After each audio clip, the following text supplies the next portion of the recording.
Selamat malam, selamat pagi, atau selamat siang. Jumpa lagi bersama mahasiswa Siluman. Pada video kali ini, kita akan menceritakan cerita kiriman dari Indah yang menceritakan pengalamannya ketika mendaki Gunung Merapi, Sumatera Barat. Namun seperti biasa, sebelum lanjut ke cerita, silahkan tekan tombol subscribe dan aktifkan notifikasinya agar kalian tidak ketinggalan jika ada video menarik baru dari kami. Gunakan earphone-mu, cari posisi nyaman, dan selamat mendengarkan.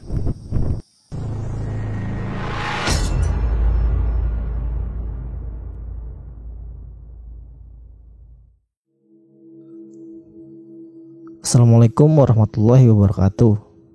Cerita ini hanya untuk menjadi pelajaran untuk para pendaki lainnya. Tepatnya bulan Mei kemarin, tanggal 21 Mei, hari Jumat, saya berniat untuk menaklukkan Gunung Merapi, Sumbar. Kami mendaki dengan beberapa teman yang terdiri dari 2 cewek dan 5 cowok. Hari itu kami berangkat jam 9 pagi. Selesai saya bantuin orang tua di warung. Kami berangkat dari Batu Sangkar ke Padang Panjang. Sesampainya di sana jam 11. Kami pun beristirahat sebentar dan menunggu yang cowok mau sholat Jumat sambil mempersiapkan gas dan logistik yang kami beli di sana. Cukup lama menunggu yang cowok selesai sholat. Kami pun kembali ngumpul dan berniat buat melanjutkan perjalanan menuju ke pos pendaftaran. Dengan menggunakan motor, sampainya di pos pendaftaran saat sholat asar. Ya kami pun siap-siap buat sholat asar. Setelah 1 jam di sana dan selesaikan juga pendaftaran, kami pun melanjutkan pendakian jam 5 pas. Baru masuk saya berkata, pergi untuk pulang sambil berdoa di dalam hati. Saat kami mau berjalan melewati jembatan bambu, saya melihat bapak tua berdiri di atas batu, menyambut kedatangan kami dengan senyuman. Setelah melewati itu semua, kami bercerita sambil bergurau. Waktu di pos 1, yang di sana ada orang jualan bapak di warung tersebut, dia ngasih semangat dengan bilang, mampir dulu bapak ibu. Panggilan buat pendaki di daerah saya adalah bapak dan ibu. Di warung bapak itu, saya melihat wanita separuh mukanya hancur dan hitam. Dan di depan warung bapak itu, juga ada seperti sosok wanita yang cantik berpakaian ibaratkan Bunda Kandung Minang yang anggun dan ramah. Dia tersenyum dengan gurauan kami semua. Tak lama di sana kami pun melanjutkan perjalanan. Hari pun semakin gelap. Kami pun melanjutkan perjalanan. Kami berjalan lebih kurang 3 jam. Kami sampai di sebuah gubuk. Entah itu tempat jualan entah apa. Saya juga kurang tahu. Kami pun beristirahat sembari yang lain memasak untuk kami makan malam. Saya pun berbaring sambil menunggu yang lain sholat maghrib. Di sana kami bercerita seputar kamera gitu sambil ketawa-ketawa. Selesai semuanya, kami pun melanjutkan perjalanan. Tapi selama kami berjalan, saya melihat ada sosok hewan yang mengikuti kami. Hewan itu seperti harimau. Tapi saat saya bilang ke abang yang kami anggap paling tua, dia cuma bilang gak lihat apa-apa. Terus saya berkata di dalam hati, mungkin mereka ngeliat. Dan kami pun melanjutkan perjalanan. Kami bergurau santai sampai akhirnya kami sampai di pos 3 Bayangan. Saya melihat sosok kecil yang kakinya kebalik gitu. Saya menundukkan pandangan sambil berucap astagfirullah. Saya berusaha terlihat baik-baik saja di depan teman-teman saya. Di sana, saya mulai merasakan hal aneh yang mengikuti kami, seperti aura tidak baik. Saya pun berpindah ke belakang untuk berjalan dengan alasan biar santai saja. Kami sampai di sebuah batang pohon besar. Saya melihat teman saya dijaili. Dengan cara mereka naik ke pundak teman saya. Terus saya bilang, anggap aja namanya Abi. Sambil menepuk pundaknya. Dia menjawab, ada apa dek?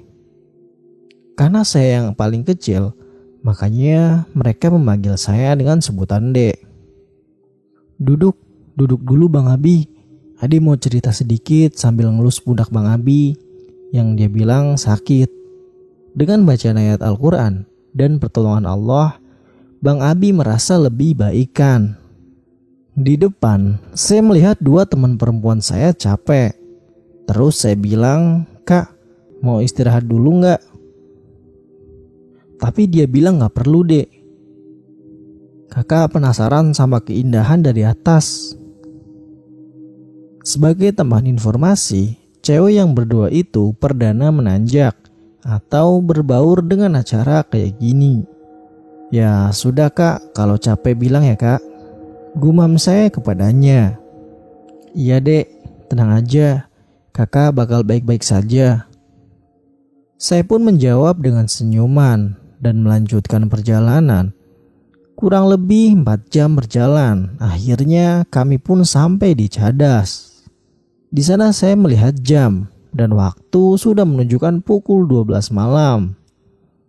Saya juga sudah merasakan capek dan juga yang dirasakan oleh kakak cewek saya dan rekan-rekan lain. Sambil ngos-ngosan, saya pun bilang sama Bang Abi, Bang, kita camp di sini aja ya bang, kasihan yang lainnya bang.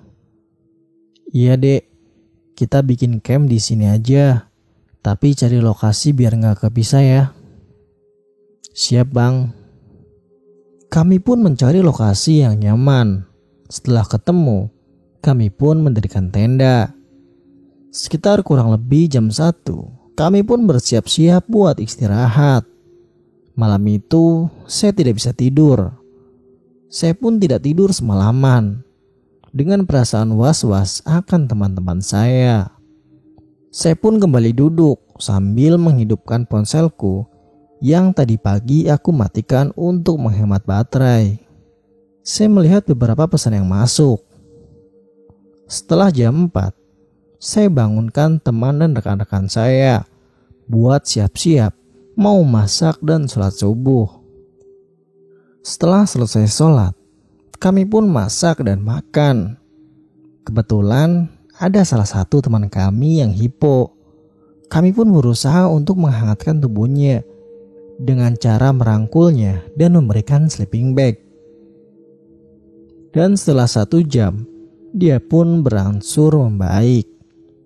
Setelah jam 8, kami pun siap-siap untuk mendaki ke puncak dengan membawa jerigen air yang kosong dan botol minuman yang berisi air.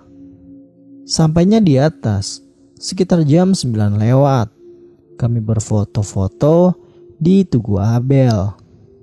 Setelah di sana, kami pun sampai di kilometer 4. Di sana saya terkejut melihat masjid yang begitu megah dan berdiri tegap di sana, yang dikelilingi oleh air dan bunga edelweiss. Di sana saya sangat kagum. Tak lama datang seorang bapak yang bilang, Assalamualaikum cu. Nanti kalau kamu ke lereng atau ke taman, jangan pernah berkata kurang sopan. Kalau kamu merasa ada yang tidak baik, kamu boleh pejamkan matamu sambil panggil nama kakek. Saya menjawab dengan menganggukkan kepala saya dan tersenyum. Singkatnya, pas di atas, kami mencari Tugu Getrapoda. Tugu ini jaraknya sangat jauh dari pusat kami camp. Di sana, saya melihat banyak sekali makhluk halus, tapi saya tidak menghiraukannya. Setelah jam 12 siang, kami pun memutuskan untuk berjalan turun kembali ke tenda. Di sebuah sudut, saya melihat salah satu teman cowok saya, anggap saja Bambang. Dia diikuti oleh orang hitam. Badannya tinggi dan tegap ibaratkan seorang penjaga di sana. Ternyata teman saya diikuti karena buang air sembarangan dan tanpa pamit. Tanpa disadari, ternyata mengenai tempat tinggal makhluk itu. Saya pun bergegas menyusuri teman saya sambil berteriak memanggil namanya. Tapi tidak ada sautan atau respon dari dia. Saya pun ingat omongan kakek itu. Saya memejamkan mata sambil berbisik dalam hati, "Selamatkan temanku." Lalu saya melanjutkan pengejaran untuk bisa memberhentikannya agar temanku tidak melangkah ke kawah gunung itu. Telat 1 menit saja saya untuk menarik tangannya, maka dia akan jatuh ke dalam kawah itu. Saya panik sembari menyadarkannya yang pingsan. Saya gumam dalam hati, "Maafkan kesalahan teman saya. Dia tidak tahu soal larangan ini." Tak lama, kami pun bergegas untuk turun ke camp dan bersiap-siap untuk makan. Setelah selesai makan, kami lanjut packing buat siap-siap turun. Dan ketika kami sampai di pos 3, saya bertemu dengan pendaki lain yang berasal dari Medan. Saya sempat membawa ibu itu untuk ngobrol, tapi dia tidak membalas satu kata pun. Saat saya tanya sama timnya, "Ibunya kenapa, Pak?" Dia cuma bilang, "Tidak tahu." Dia diam saja saat kami ajak bicara. Saya pun melihat tatapannya kosong dari ibu itu. Tepatnya, cukup lama kami berjalan. Akhirnya sampai di pos 1. Pos di mana warung punya bapak-bapak yang ramah itu. Sekitar jam 4 sore, saya pun berniat dengan yang lain untuk camp di sana. Tak lama setelah kami mendirikan tenda, ibu-ibu yang tadi saya ceritakan pingsan dan kesurupan. Saya dengan spontan meminta bawang kepada bapak yang punya warung. "Pak, ada bawang putih." "Ada, Bu, tunggu." Setelah itu, saya pun memasukkan bawang itu ke kantong celananya. Sontak ibu itu teriak, "Panas! Panas!" Dengan suara keras dan lantang, saya berbicara, "Ibu ngapain merasuki teman saya?"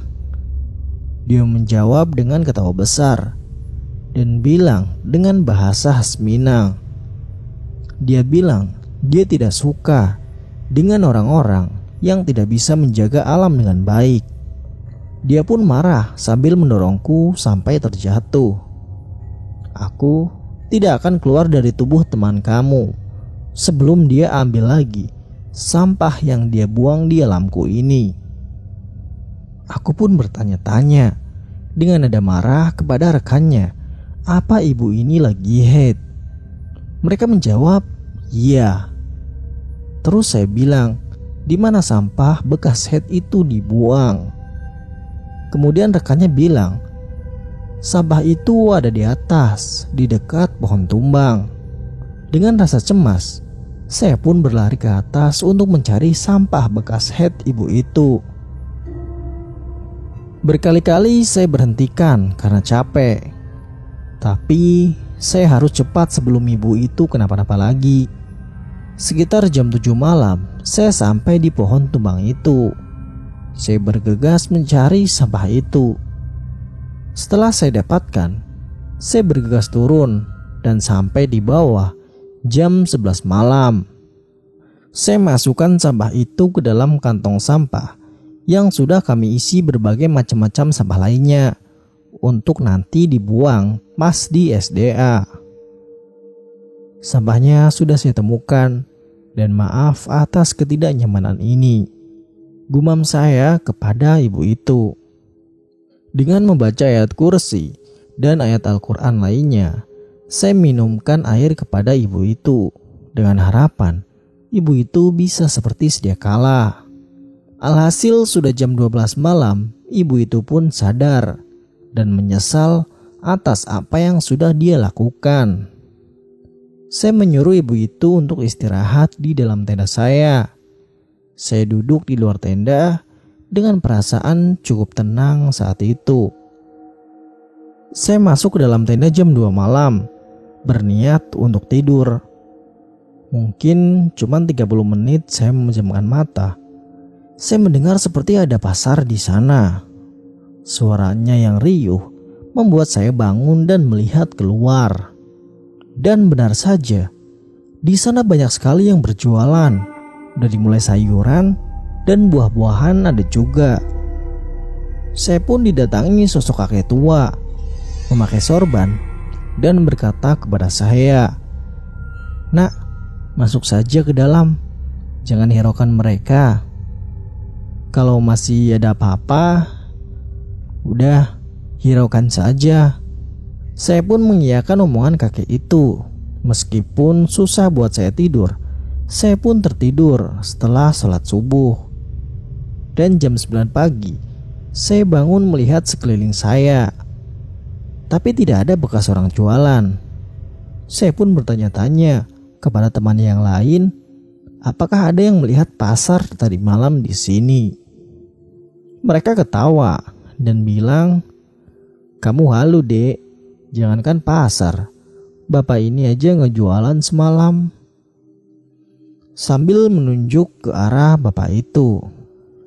Terus saya keluar dan mencuci muka saya dan melihat sosok seperti Bundo Kandung tersenyum dan melambaikan tangan ke arahku. Sedangkan di sisi lain, saya juga melihat sosok wanita yang mukanya hitam begitu. Dia melihat ke arahku dengan tatapan sedih dan setengah agak marah. Saya tidak mengerti apa yang sedang terjadi. Tak lama, sosok kakek itu kembali datang, menunjuk ke arah Bundo Kandung. Dia bilang itu Bundo Kandung orang Minangkabau. Dan sosok seorang wanita itu yang merasuki teman kamu, dia adalah korban kekerasan. Dia sangat marah dan jengkel kalau ada orang yang tidak bisa menjaga sopan santunnya di alam. Sekian dan terima kasih. Jadi begitulah pengalaman dari Indah dan kawan-kawannya ketika mendaki di Gunung Merapi, Sumatera Barat. Percaya atau tidak, itu kembali ke pribadi masing-masing. Kami tidak bermaksud untuk menakuti. Kami hanya ingin berbagi cerita. Ambil hikmah dari kejadian yang kami bawakan. Dan jangan melanggar aturan-aturan yang telah ditentukan. Buat kalian yang punya kisah menarik seputar pendakian atau kisah apapun itu, silahkan kirimkan ke email yang ada di deskripsi. Atau jika kalian berkenan untuk menjadi narasumber, silahkan hubungi kami di Instagram @mahasiswa_siluman. Sampai jumpa di video kami selanjutnya. Salam lestari, mahasiswa siluman.